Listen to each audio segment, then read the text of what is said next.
software quality analyst for CompuWare Corporation.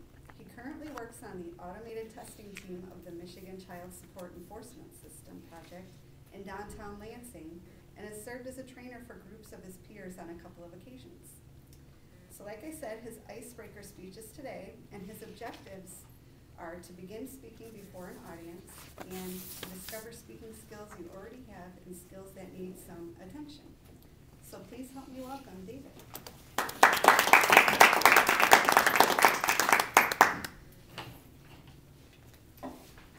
Thank you, Madam Toastmaster, fellow members and guests. There are certain experiences in our lives that can influence the decisions we make in the future. I would like to share one such experience from my youth. I grew up in the relatively small town of Roscommon, and while at school there, I participated in a variety of activities. I tried out a few different sports, although I only stuck with soccer. I played in the band from 6th grade through high school, and I sang in the choir for a couple of years as well.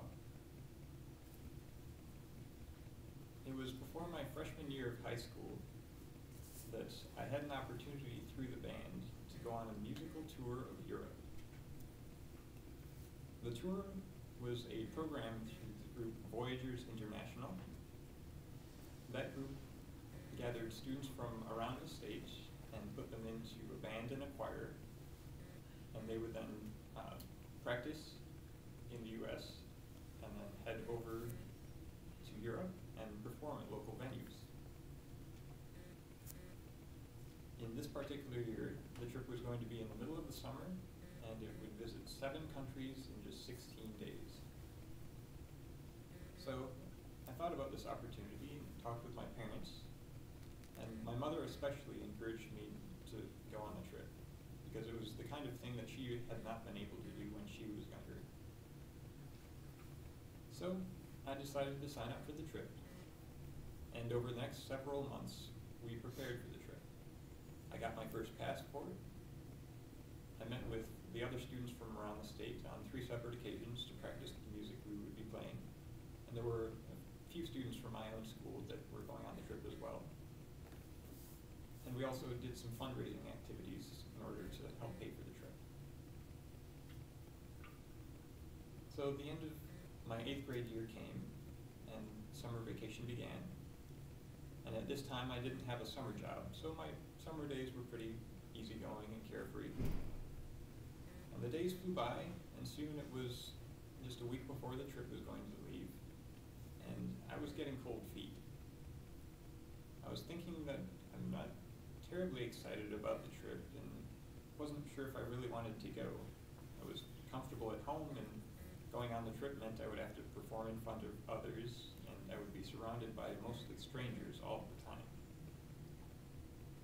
So I thought about it.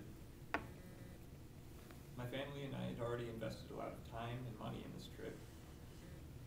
I did have one of my close friends going on the trip as well, so I wouldn't be totally alone. And I thought about it, and if I went on the trip, it probably wouldn't kill me. So even though I was afraid, I decided to go on the trip anyway. Now, as you can probably guess, by the end of the trip, I was happy that I went. Because I went on the trip, I was able to have chocolate chip croissants for breakfast in England.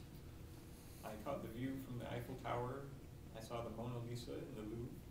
I saw the Holocaust museums in Germany. And I was even able to have a snowball fight on the slopes of the Matterhorn, in Sandals, no less.